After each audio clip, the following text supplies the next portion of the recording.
3 দিন নাটকের প্রশিক্ষণ করলাম।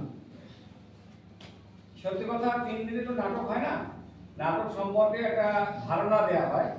তা আমরা হজমরলা নাট্যগোষ্ঠীর কাছে অনুরোধ করেছিলাম তারা যাতে এসে এই কাজটা করেন। তারা 3 দিন ধরে এই কাজটা করলেন।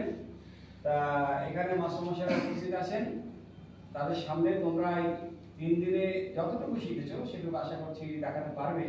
তো আমরা প্রথমে হজমরলাকে অভিনন্দন জানাতে চাই এবং হজমরলাকে সম্বর্ধিত করতে চাই। সেই জন্য হজমরলার কার্যকরী সমিতির সদস্য এখানে উপস্থিত আছেন স্বপন সিংহরা, তাকে একটু আসার জন্য অনুরোধ করব। আমাদের বিদ্যালয়ের মাননীয় প্রধান শিক্ষক শ্রী জয়দেব মণ্ডল তাকে একটু সম্বর্ধিত করবেন স্কুলের পক্ষ থেকে।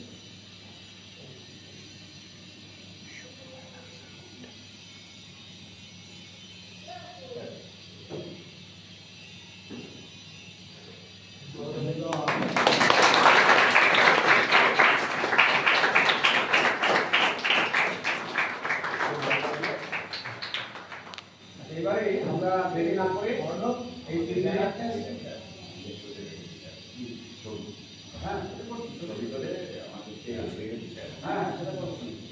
আচ্ছা মাস্টারমশাইরা এসেছেন, সবাই ব্যস্ত আছেন, কাজে আমরা খুব সংক্ষেপে ওরা বলবেন একটু পরে। আমি নাটকটা দেখে নিই, তোমরা যা করছো সেটা দেখিয়ে নাও, তারপরে ওরা বলবে, ঠিক আছে? নাটক শেষ হওয়ার পরে যখন বলবে তখন তোমরা আবার এরকম করে বসবে। এখন নাটকটা একটু দেখিয়ে নাও।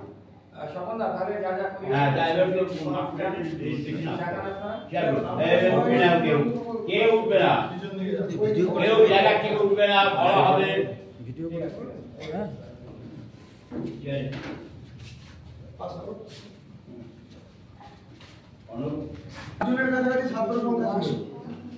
আমরা সেখান থেকে ওরাও ওদের কিছু অনুপস্থিত হয়েছে, ওরা এরকম করে করে ধীরে ধীরে দুটো টিমে ভাগ করেছি, একটা একটু উঁচু শ্রেণী আর একটা একটু নিচু শ্রেণী। এই দুটো ভেবে আমরা একটা 7, এটা মানে 6 আর 7 রয়েছে, তাই তো? 8ও আছে এটাতে, আর এটাতে না 8 এর মানে একজন আছে। এটা 6 7 এর মূলত বেসিক্যালি, আর এটা হচ্ছে 8 9 এর দিক থেকে আমরা করেছি। ঠিক আছে, তাহলে ফার্স্ট আমরা নাটক শুরু করছি।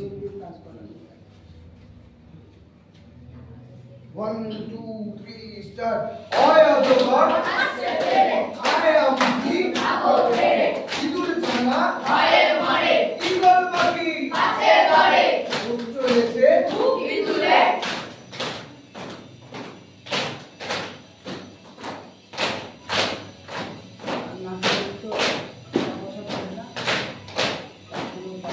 দীর্ঘমুখী আছে ঝুলে, কৃষি মশাই পাশে ঝুলে, শিকার যেন ডিগবাজি খায়, কেউ না করবে গলা, ওষুধ খেতে পিছে গলা। ওষুধ খাবো না, আমি ওষুধ খাবো না, আমি ওষুধ খাবো না। কেন ওষুধ খাবি না? না আমি ওষুধ খাবো না। না ওষুধ খুব খেত। ওষুধ ছোটবেলা থেকে বড় করেছি, তুই যখন পড়াশোনা করিস ওষুধ না খেলে হবে? ওষুধ জানিস কি করে? ব্রেনের শক্তি বাড়ায়, ব্রেনের শক্তি বাড়ায়। তো তোর পেছনে কত টাকা খরচা করেছি, ওষুধ খাবি না বলছিস?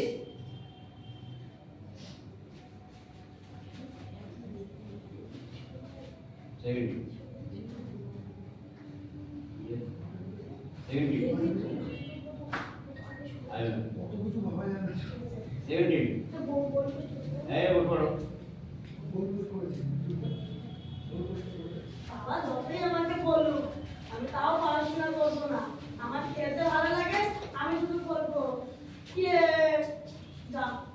তুই এখন এখানে খেলছিস? প্রথম পরীক্ষা কত কম পেয়েছিস তুই জানিস? না আমি বাবা শুধু আমার খেলতে ভালো লাগে। বাবা খেলতে ভালো লাগে মানে তোকে পড়াশোনাটা তো করতে হবে, খেলা তোকে আগাবে না, পড়াশোনা তোকে আগিয়ে নিয়ে যাবে। বাবা খেললেও এগোনো যায়, খেললে এগোনো যায়, তুই তবুও তুই পড়াশোনা করবি। কালকে তোর স্কুলে গেছিলাম, তুই পড়াশোনা করিস না বলে স্কুলের মাস্টারমশাইয়ের সাথে আমার কথা হয়েছে। দেখবি কি হয়েছে? তুই দেখতে চাস কাকে কি হয়েছে? দেখতে চাস কি তুই? হ্যাঁ মাস্টারমশাই বলুন। ও রতন বাবু, আপনি এসেছেন তাহলে। বলি ছেলে পরীক্ষার ফলাফলের কথা কিছু জানেন কি? না মাস্টারমশাই আমাকে কিছু বলেনি। ও তো আপনার ছেলে আপনাকে পরীক্ষার ফলাফলের কথা কিছু বলেনি? আপনি দেখবেন ওর পরীক্ষার ফলাফলের খাতা। হ্যাঁ দেখতে চাই। দাঁড়ান। দেখুন, গত বছর আপনার ছেলে পরীক্ষায় মোট 500-তে 120 পেয়েছে। ও ফেল করেছে, তাও আপনি আমাকে ডোনেশন দিয়েছেন বলে ওকে আমি উপরের ক্লাসে উঠিয়েছি। কিন্তু এবছর তো প্রথম সাময়িক পরীক্ষায় অবস্থা খারাপ, 90-এ মাত্র 8 পেয়েছে। দ্বিতীয় সাময়িক আর তৃতীয় সাময়িক এখনো পড়ে রয়েছে, তাতেও কি করবে আমি জানি না। এবারে ও যে ফেল করেছে গার্জিয়ানরা সব জানে, আর গত পরশুদিনই এটা বলে দেওয়া হয়েছিল, কিন্তু আপনার ছেলে আপনাকে বলেনি। তো এখন যদি আপনি আমাকে ডোনেশন দেন আর ওকে যদি উপরের ক্লাসে ওঠাতে চান, তো এই বিষয়টা আমি আর কিছু করতে পারবো না। মাস্টার মশাই দেখুন, দেখুন আমার কথা শুনুন, গত বছর আপনি এরকমই করে আমাকে রাজি করিয়েছিলেন, কিন্তু এবছর আর আমি পারছি না। যদি আমি আপনার কথা রাজি হয়ে উপর ক্লাসে ভর্তি করাই, তখন তো গার্জিয়ানরা আমাকে বলবে, আমাদের স্কুলের বিরোধিতা করবে। সে বিষয়ে আপনি কিছু করতে পারবেন? আপনার তো তা করার ক্ষমতা নেই, কিন্তু আর্থিক দিক থেকে দুর্বল। তাই আমি এখন আপনাকে বলছি, বাড়িতে যান, ঠান্ডা মাথায় ছেলেকে বলুন, না শুনলে ওকে ঘরে দরজা বন্ধ করে রাখবেন, খেলতে দেবেন না। ওর খেললে কিন্তু ভবিষ্যৎ নষ্ট। আর আমি শুনেছি আপনি ছোটবেলায় নাকি খুব ভালো ছিলেন পড়াশোনায়, পাশাপাশি খেলাধুলায় খুব ভালো ছিলেন, কিন্তু আপনার ছেলের ভেতরে তো খেলাধুলা ছাড়া আপনার সে পড়ালেখার লক্ষণ আমি কিছুই দেখতে পাচ্ছি না। আপনি ক্ষমা করবেন, আমি আপনার এ বিষয়ে আর কোনো সাহায্য করতে পারবো না। দেখেছিস কি, তুই দেখেছিস কি, তোর জন্য আমার সবার কাছে অসম্মানিত হতে হবে কেন বল? তুই বাবা আমি পড়াশোনা করতে চাই না বাবা, আমি শুধু খেলতে চাই। তুই পড়াশোনা করতে চাস না বলে তো তোর জন্য আমার সবার কাছে অসম্মানিত হতে হয়। কেন হবে এরকম? জবাব দে তুই। কি ব্যাপার রতন বাবু, শুনলাম তোমার ছেলে ফেল করেছে? আমার ছেলেকে দেখুন, 90-এর মধ্যে 90 পাস হয়েছে। আজকে আমি ওকে নিয়ে যাচ্ছি সাইকেল কিনে দেওয়ার জন্য, আর তোমার ছেলে কোনোদিনও তো পাস করতে পারলো না, অপদার্থ একটা। আমার ছেলে একদিন তোমার মুখ পুরাবে, এইটা আমি বলে রাখলাম। সেই দিন তোমার গলায় দড়ি দিয়ে আসা আর কোনো রাস্তা থাকবে না, আমি বলে রাখলাম। চল। দেখেছিস কি, তোর জন্য কেন মাস্টার মশাই পাড়া প্রতিবেশী এমনকি তোর বন্ধুদের বাবা মার কাছে কথা শুনতে হবে বল? তুই জবাব দে তুই।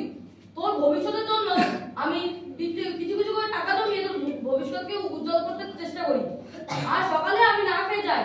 আমি ভাবি যে তুই খেয়ে দিয়ে স্কুলে যাবি, কিন্তু না, তুই কি করছিস? শুধু খেলা করছিস। এবার তো দেখছি আমাকে গলা ধরে দিতে হবে।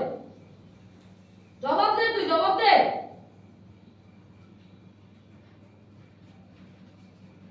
বাবা বাবা আমি তোমাকে খুব ভালোবাসি বাবা, আমি তোমার অপদার্থ ছেলে নই। আজকে তোমাকে যেটা অপমান করেছে আমি তাদেরকে আর দেখিয়ে দেবো বাবা। আমি একটা বড় খেলায় উঠবই বাবা, বড় একটা খেলায় উঠবই। আজকে একটা খেলা আছে, সামনে একটা খেলা আছে, আমি আজকে গোল দেবই দেবো, আজকে গোল দেবই।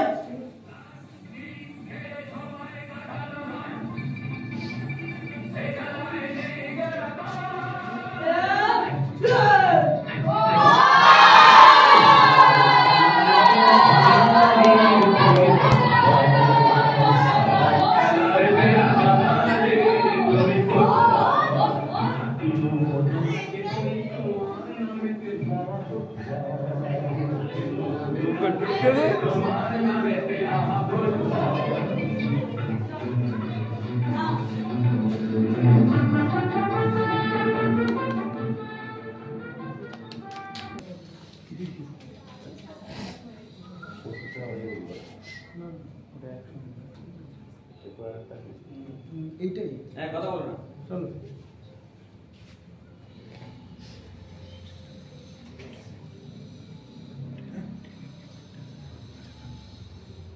বাবা বাবা তুমি কোথায়? বাবা আমি তোকে দেখতে পাচ্ছি না কিছু। বাবা বাবা বাবা বাবা কি হয়েছে তোর? বাবা কি হয়েছে? বাবা আমি তোকে কিছু দেখতে পাচ্ছি না। বাবা কি করে হলো এটা? আমি মোবাইল দেখছিলাম, তখন আমার চোখে জ্বালা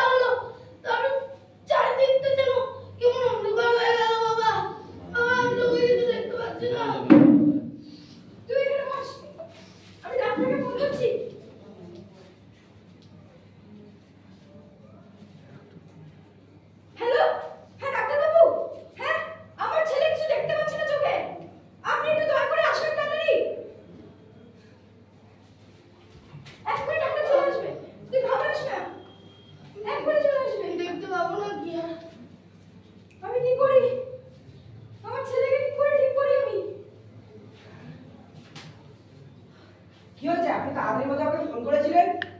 আমার ছেলে কিছু দেখতে পাচ্ছে না। কি করে হলো এটা? ও হঠাৎ ফোন দেখছিল, তারপর এটা চিন্তা করলো, তারপর দেখলাম ও কিছু দেখতে পাচ্ছে না। দাঁড়ান আমি দেখছি।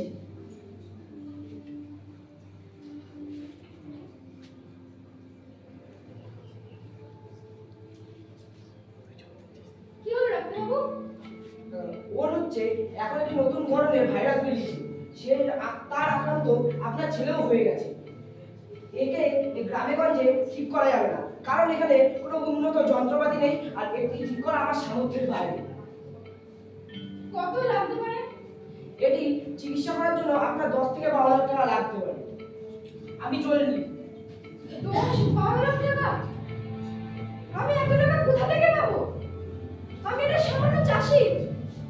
ভগবান, আমাকে সাহায্য করো। আমি কি করে আমার ছেলেকে ঠিক করবো?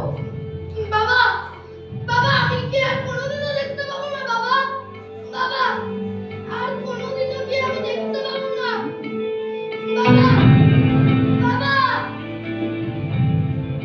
কাট।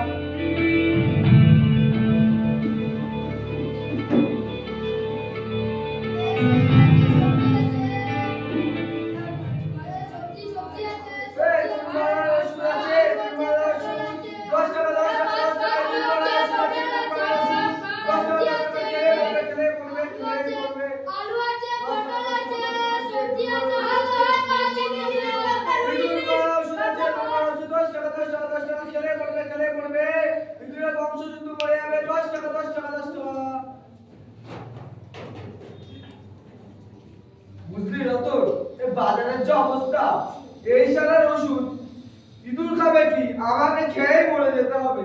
আচ্ছা দাদা, ওষুধ আছে? হ্যাঁ আছে। কত করে? 10 টাকা। কে খাবে? আপনি খাবেন না ইঁদুর খাবে? ধুর বাবা, আমি কেন খাবো? খাবে তো আমার স্ত্রী। স্ত্রী মানে খাবে তো স্ত্রী ইঁদুর, স্ত্রী ইঁদুর খাবে, স্ত্রী ইঁদুর, মেয়ে ইঁদুর খাবে। তা দাদা কত করে দেখি? 10 টাকা দিন আর নিয়ে যান। এই ওষুধ, ওষুধ খেলে মরবে তাই তো? হ্যাঁ মরে যাবে। পেয়েছি, পেয়েছি, গোপালের মা মরবে, গোপালের মা মরবে। রতন দাদা, আমার একটু সাহায্য করবে? আমার কালকে আমার ছেলে কিছু দেখতে পাচ্ছিল না। তোর বাবা এমনি বাজারের পরিস্থিতি ভালো না, তার মধ্যে ভিক্ষা নিতে চলেছে। যাস তো, ভিক্ষা? ভিক্ষা চেনা নাকি জান? রবি, আমার সাহায্য কর। আমার কাছে এখন কোনো টাকা নেই, এমনি ব্যবসার সময়, তার মধ্যে এখন যা তো। দাদা, আপনি সাহায্য করুন। ধুর মশাই, দেখছেন বাজারের অবস্থা ভালো না। আমি টাকা দিতে পারবো, কিন্তু একটা পরামর্শ দিতে পারি। আপনি 20 মিনিট আর চলে যান। কি আজে বাজে কথা বলছেন আপনি? আমার ছেলে ঘরের মধ্যে অসুস্থ হয়ে আছে, আপনি এসব কথা বলবেন? দাদা আমার টাইম নষ্ট করবেন না, আমি এখন যাই, আমি অন্য জায়গায় যাবো। এই দুর্বল ওষুধ আছে, দুর্বল ওষুধ 10 টাকা, 10 টাকা, 10 টাকা। আমি এবার কি করি? আমাকে বাঁচাও, সাহায্য করো আমাকে।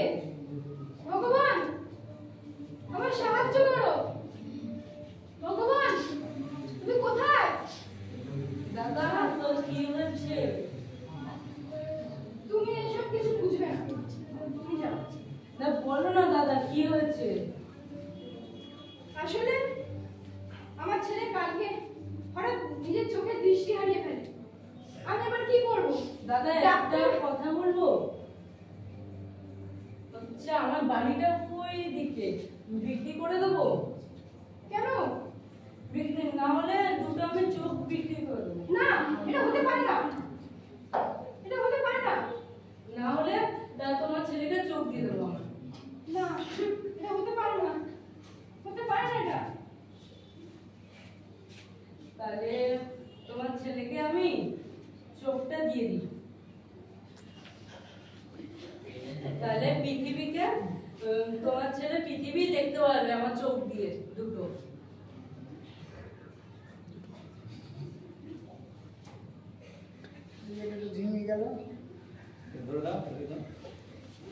ওই ট্রেন ট্রেন ট্রেন